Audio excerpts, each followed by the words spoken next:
Oh, qué maravilla. Cuántas criaturas bellas hay aquí. Cuán bella es la humanidad. Oh, mundo feliz. Shakespeare. Hola chiquillas y chiquillos, ¿cómo están? Yo soy Car, gracias por estar otra vez aquí en el canal y el día de hoy, como ven en el título del video, vamos a hablar de un libro que ya les hablé en un wrap-up, que me ha gustado mucho, que ya lo están viendo aquí, fail para mí. Y es Un Mundo Feliz, escrito por Aldous Huxley, publicado en 1932, tiene 255 páginas, yo les había enseñado, amo esta edición que la puede hacer uno para todo lado. Este libro es parte de la trinidad de distopías que recomiendan leer, que es Un Mundo Feliz, Fahrenheit 451 y 1984 de George Orwell. Y bueno, aquí vamos a estar en el año 632 después de Ford. Y es una sociedad distópica, más bien es como vivir en una utopía, es un mundo perfecto donde se ha eliminado, según la sociedad, los problemas. Por ejemplo, se ha eliminado el amor, los celos, la propiedad, la avaricia, entre otras cosas.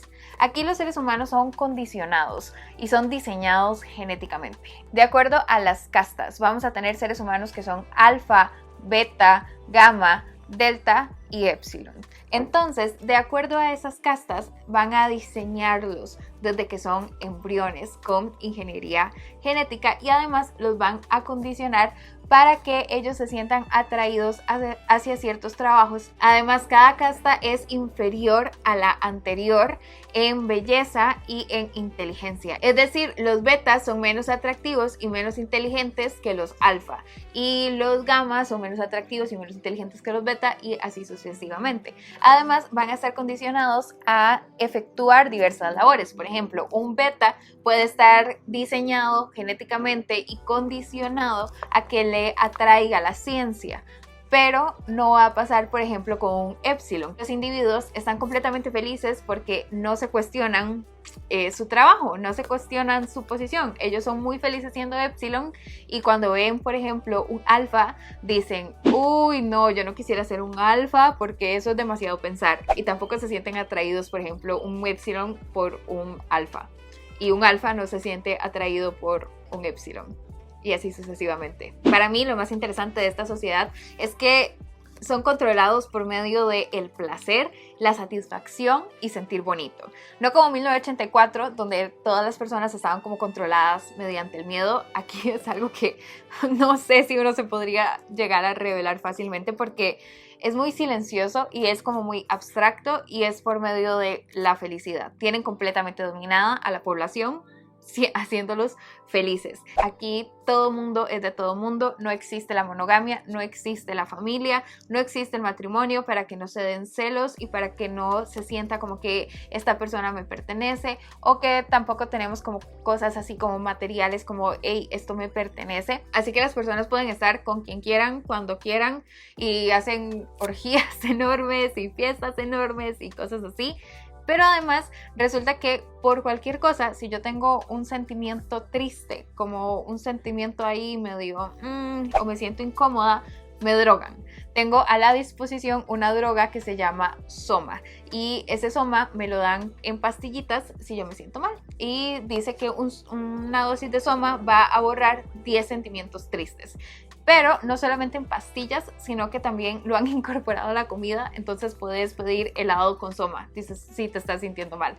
Entonces es muy interesante cómo controlan a la población mediante el placer. Y desde ya me gustaría proponer una discusión en los comentarios. ¿Ustedes qué harían? Puede que hayan leído el libro, puede que no, pero ¿ustedes qué harían si están en esta posición de no te cuestionas tu lugar en el mundo?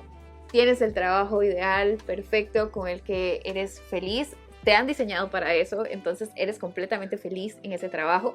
Si te sientes mal, te van a drogar porque está bien visto. Puedes estar con quien quiera, cuando quieras. ¿Sería uno capaz de rebelarse? ¿Sí o no? Yo lo veía tan difícil. Yo decía, es que yo en esta posición no sé si yo siquiera me llegaría a dar cuenta de lo que está pasando. Pero al mismo tiempo es frustrante pensar que no tengo decisión, no tengo libre albedrío, no puedo escoger nada, me han diseñado. ¿Ustedes qué harían en un mundo así? ¿Se quedarían en un mundo feliz o se revelarían. Y como siempre en estos 30 libros para los 30 vamos a hablar un poco del autor, que es Aldous Huxley. Es un escritor y filósofo británico que siempre vivió en una familia de intelectuales. Tenía una posición bastante privilegiada. Su abuelo fue un afamado biólogo que apoyó las teorías de Darwin, su padre fue escritor y dirigió una revista, su madre fue una de las primeras mujeres en estudiar en Oxford y su hermano fue un famoso divulgador científico. Aldous Huxley vivió una época en Estados Unidos. En ese momento teníamos a H.G. Wells, el autor de La máquina del tiempo, que estaba escribiendo cómo la ciencia podría solucionar todos los problemas.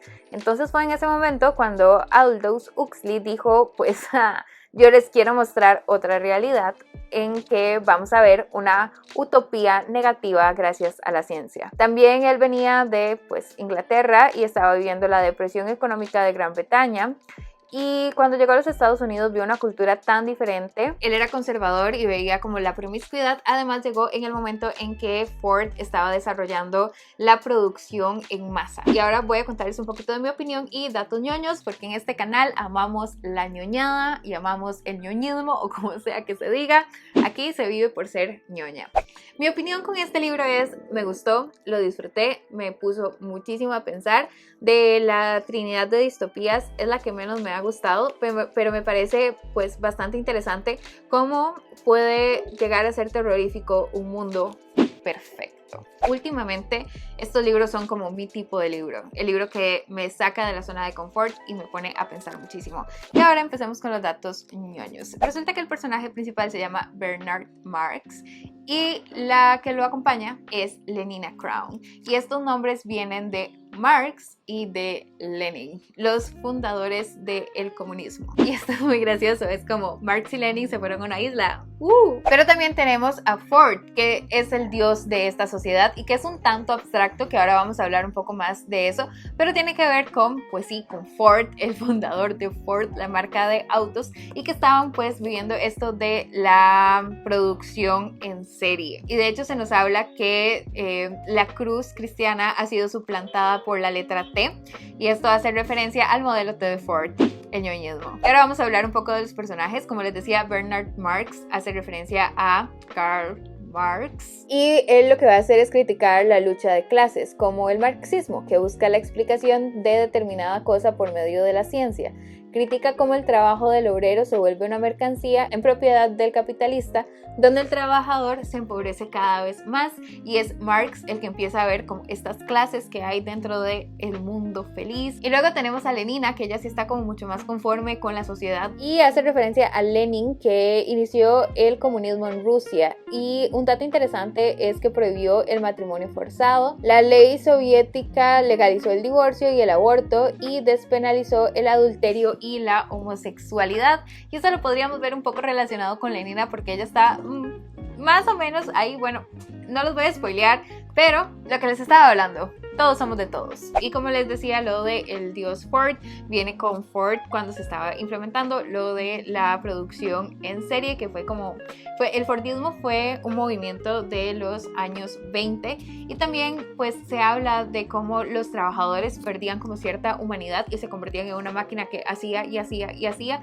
y algo así termina siendo la población de un mundo feliz. Se vuelven como maquinitas que trabajan y trabajan y trabajan, pero están felices siendo una maquinita. Y ahora me gustaría que discutamos la búsqueda de la felicidad en esta sociedad, y que es por medio de eliminar las perturbaciones de los individuos que la conforman. Por ejemplo, vamos a evitar lo que es el clasismo, aunque hay clasismo porque tenemos diferentes castas.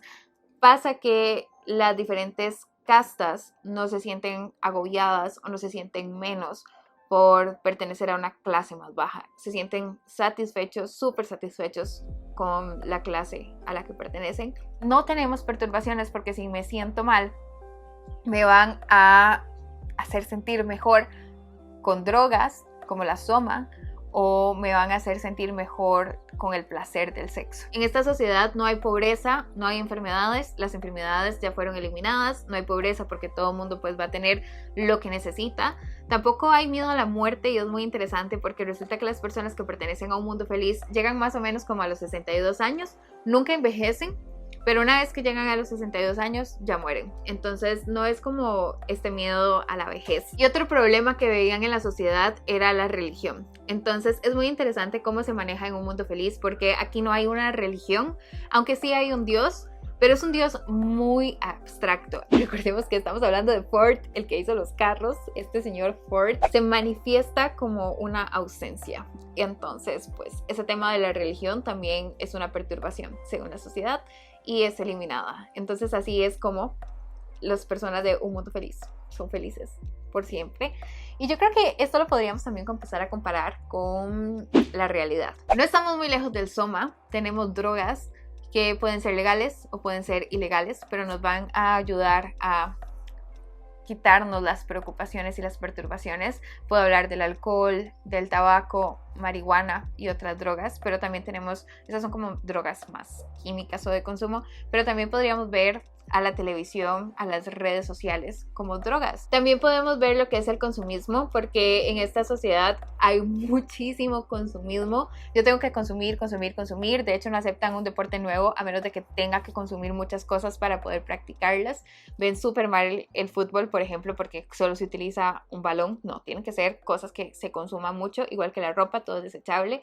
Y vivimos en un mundo consumista donde podría mencionar uno de los tantos ejemplos, la obsolencia programada, donde los televisores, las bombillas, computadoras tienen un periodo de uso, los teléfonos celulares, y luego de ese tiempo ya tienen que ser desechados y tengo que comprar otra cosa. Otra cosa muy interesante es la conformidad de lo que conozco, porque en este mundo estaban muy dependientes de la tecnología y creo que nosotros vamos por un camino muy similar, pero parte de lo que hablaban ahí era que, por ejemplo, está la tecnología, pero las personas no saben cómo funcionan, solamente dependen de ella, y creo que pasa mucho en la sociedad actual. Por ejemplo, una vez estábamos hablando del internet. Nosotros vivimos con internet, dependemos del internet para trabajar, para vivir, para estudiar, para todo, pero son muy pocas personas que saben realmente cómo es que funciona el internet, cuál es la ciencia o la técnica detrás de que el internet pueda funcionar, donde terminamos siendo ignorantes en cómo movernos en el mundo en muchas ocasiones. No voy a generalizar. Y por ejemplo, los obreros de Un Mundo Feliz tenían muchos datos, sabían muchas cosas, pero eran muy ignorantes en otras cosas y tampoco eran capaces de filosofar o pensar. Entonces, creo que en eso también somos bastante similares con Un Mundo Feliz. Y eso me lleva entonces que crearon este mundo perfecto donde quitaron todas esas cosas que nos hacen daño, como en este caso ellos lo veían como la religión, la posesividad, pero no son libres, no tienen libre albedrío. Y también era una sociedad que quería ser perfecta, físicamente perfectos, los alfa más perfectos. Pero entonces, ¿qué queremos ser? ¿Queremos ser humanos o queremos ser perfectos? Y eso me llamaba muchísimo la atención. Y también quería comentarles algo que estuve leyendo mientras estaba investigando para hacer este video, y era el hecho de que si todo esto terminaba siendo parte de un mensaje conservador de parte del autor, porque él veía súper mal como Estados Unidos y la promiscuidad de Estados Unidos en esa época, en los años 30. Y entonces, pues, está criticando qué pasaría si no hay una familia tradicional. ¿Qué pasaría si no se pueden tener hijos? ¿Y qué pasaría si no tenemos una religión? Entonces, ¿cómo lo ven ustedes? ¿Lo ven como un mensaje conservador o no? Y bueno, eso es todo por el video del día de hoy. Espero que les haya gustado. Este video tiene un montón de datitos de todo un poco. Es un libro que, como les decía, me gustó mucho, lo disfruté mucho. Me puso bastante a pensar. Y como les digo, eso es lo que ahora disfruto más de los libros. Que me pongan a pensar, que me cuestionen y quedar con este sentimiento de ¿qué haría yo? Porque por lo menos a mí esto me ha dado vueltas un montón de tiempo. Me parece un libro muy interesante, como una utopía, como un mundo perfecto puede transformarse en una distopía. Y bueno, eso es todo por el video del día de hoy. Espero que les haya gustado, que les haya disfrutado, que les sea de utilidad. Recuerden que les dejo todas mis redes sociales en la cajita de información, mi link a Patreon, y que yo a ustedes los leo en los comentarios y que ustedes me vean a mí en redes sociales en un siguiente video. Bye.